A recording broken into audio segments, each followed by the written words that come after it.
You thought your soulmate was the guy you had to remind to brush his teeth? Wow, yes I did actually. Hi, if any other neurodivergent people had the misfortune of coming across that video, your disability does not disqualify you from being someone's soulmate. Your executive function challenges, your support needs, your hygiene struggles do not mean you are unworthy of love. And this, I assure you, the ableist dating preferences of some influencers online do not cancel out the large community of people that will understand you, that want you as a partner, that want you as a friend, that want you in their lives, that want you in the world. We kind of made a whole app about it. That video was ableist, and you are worthy of everything that non-disabled people are worthy of. Thank you for your time. Now I'm spinning.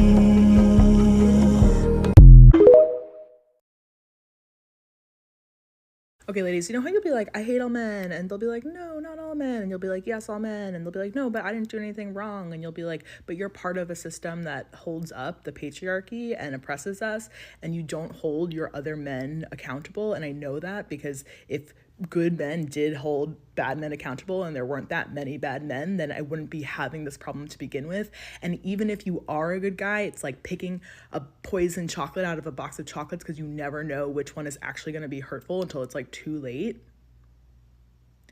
That's how Black women feel about white women, okay?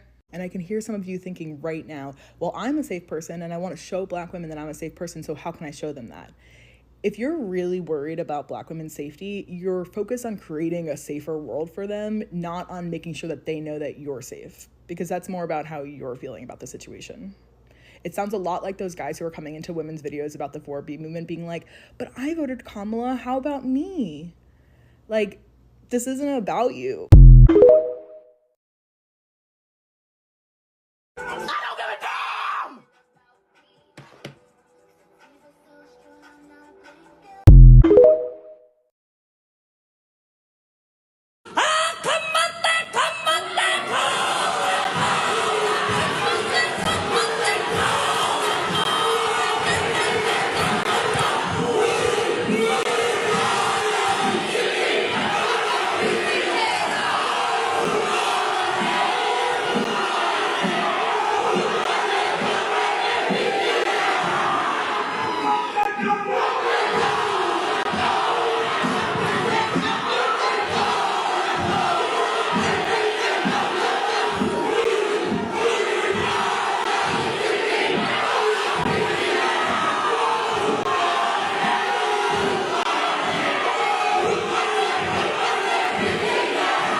The House is suspended until the ringing of the bells.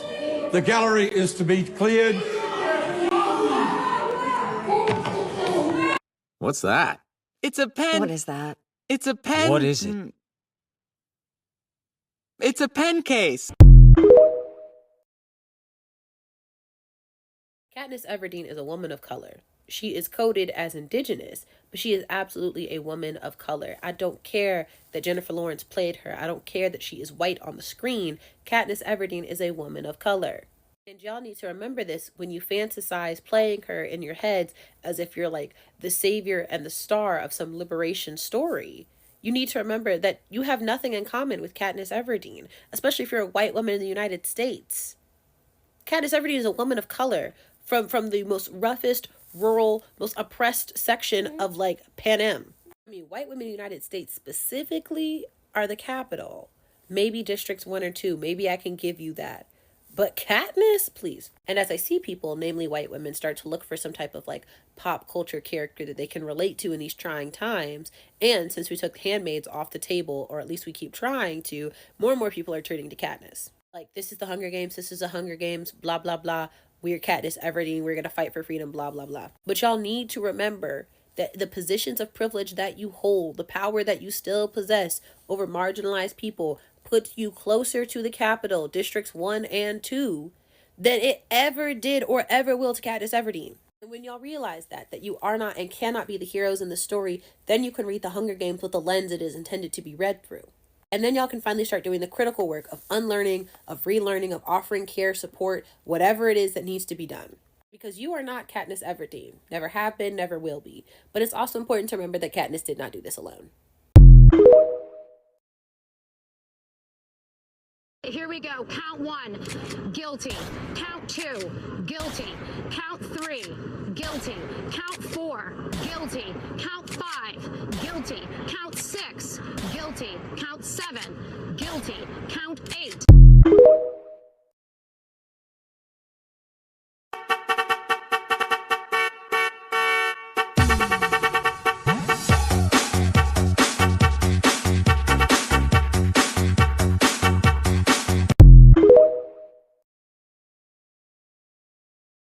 What is it you wanted me to reconcile myself to? I was born here almost 60 years ago. I'm not going to live another 60 years. You've always told me it takes time. It's taken my father's time, my mother's time, my uncle's time, my brother's and my sister's time, my nieces and my nephew's time. How much time do you want for your progress?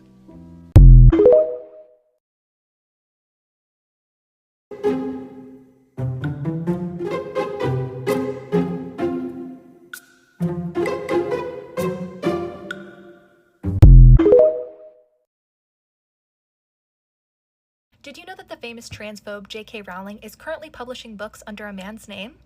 That's right, J.K. Rowling is currently writing under the pseudonym Robert Galbraith, and she is writing a series of detective novels that are insanely transphobic. And when I say right now she is writing these, I mean right now. This book, the 5th installment in the series, Troubled Blood, came out in 2020. The detective in the novel is investigating a serial killer who lures women into his false sense of security by dressing as a woman, and then he kills them. I'm not even joking. Let's break down the layers in which this is just so wrong. First off, with the book itself, Rowling is perpetuating a narrative that trans people are only dressing as they are because they want to hurt women, which is a heinous and transphobic lie that completely negates all the work trans people have done to secure their rights, to get gender-affirming care, to live the life they want to live, to spend all that money, go through all that prejudice, just to hurt women when they could just do that dressed as a man, like men do every day. Second off, it is so cowardly to do this under a pseudonym, and not just any pseudonym, but a man's name. How completely ironic that Rowling is so against people acting as the gender they were not assigned at birth, yet here she is, able to thwart off the massive amount of backlash she would have gotten if her real name, J.K. Rowling, was attached to the book. Now people just think this imaginary Robert is the transphobe, who has no history of transphobic tweets. Oh wait, he does, because J.K. Rowling is not shy that she is writing under this pseudonym, but to the general public, they do not know. And Rowling can claim all she wants that she's writing under a pseudonym, so she's judged on the merit of the book, not because people just have a deep love of Harry Potter. But that's a pretty hard thing to do since the books aren't well written anyway.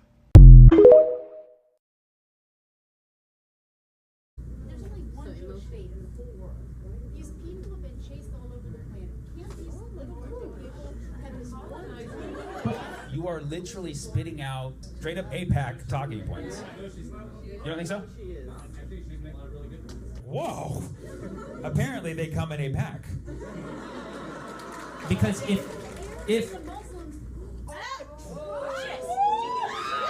you agree with that? The Arabs and Muslims are atrocious. Do you agree with that part?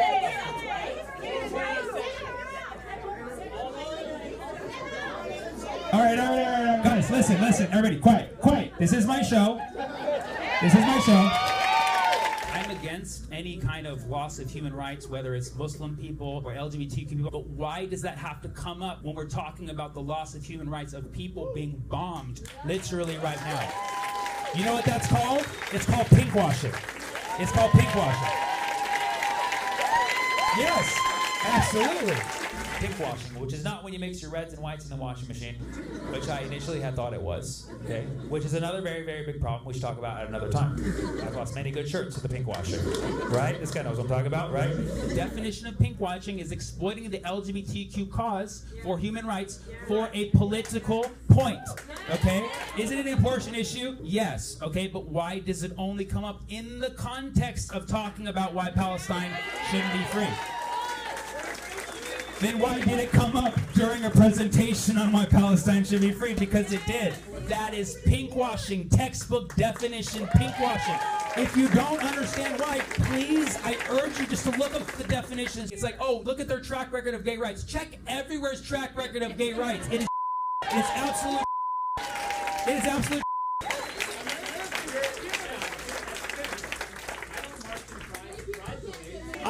I do march in pride parades. I march in pride parades and free Palestine parades. Some people might disagree with me. Yes. If you're not a pink washer, you're at least a heckler, for sure. So stop telling LGBTQ folks how to feel about Palestine, okay? Newsflash, they can decide things on their own. If you can pick your pronouns, you can pick a stance, okay? Because if you thought that queer folk would be down with bombing kids, you didn't know queer folk in the first place, okay? They ain't like that. They ain't like that, and I mean they.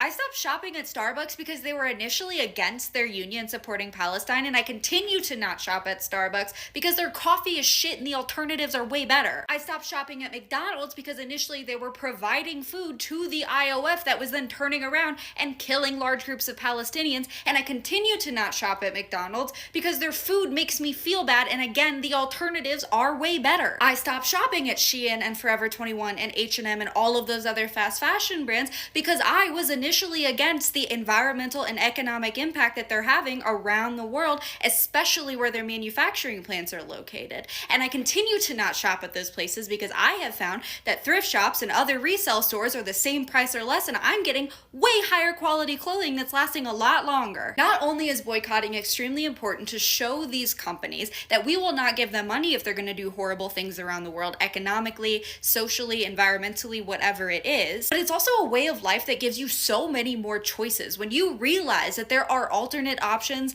that are better, that are cheaper, or at least at the very same price, that are gonna make you feel better about your life and the choices that you make with the one life that you're given and the money that you make, it makes you feel so much better. I'm autistic. Yeah, I know. Me too. Yeah, I know. You want to get some snacks? Yes. I'm autistic. No! I'm autistic. No!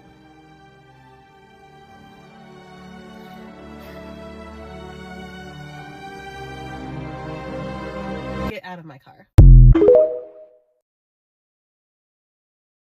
I am drowning. There is no sign of land. You are coming down with me. Hand in unlovable hand, and I hope you die. I hope we both die. I'm white. Unseasoned.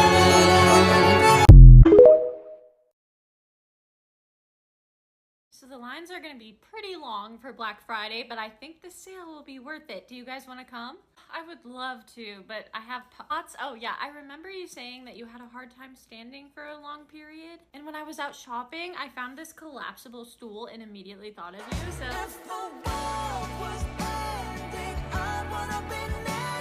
Hey, the last time you were over, you took out a salt packet to help you with your symptoms, right? Oh, yeah, I know it's a little weird, but good. I was getting our burgers and I saw that they had salt just laying out for anyone to take, so you took an unreasonable amount of salt for me? Yeah, I took all of it. So, you know how you said you were thinking about getting a mobility aid? Yeah, I still think I really need one, but I'm really afraid of what other people will think of me. I thought you might still say that. So I went out and I got a ton of stickers for your mobility aid. So everyone is just gonna be thinking about how cool you are. Are these personalized stickers of my cat? Oh yeah, she brings you comfort at home, so I figured having her on your mobility aid would bring you some comfort when you're out and about.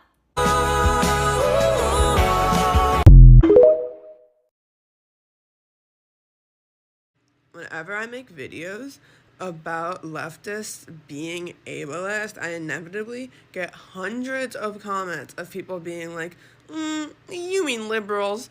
This is a liberal problem. This person doesn't know what they're talking about. They meant liberals. No, no, no. I know what I'm talking about. A lot of leftists are very ableist. And I know what I'm talking about because I am a leftist and I'm also disabled. So I get to see a lot of the stuff that people who aren't disabled don't see. You don't notice it in our communities because you don't take the time to educate yourself on what ableism actually looks like. And also, people just think that leftists are immune to ableism because a lot of their other political beliefs are so radical, which I don't understand, but nobody is immune to ableism, right? So it's a problem with liberals and it's a problem with leftists. So both are actually super ableist. And I think a big part of it is that unpacking ableism is very uncomfortable because you have to admit to yourself that you've been like a really shitty person towards disabled people your entire life, and that makes people uncomfortable. Another part of it is that you also have to start making actual lifestyle changes that people don't want to make. They want to be able to do the bare minimum within their activism always. So people don't want to put a face mask on, even if it means unpacking ableism. They just do not care. They do not care about disabled people.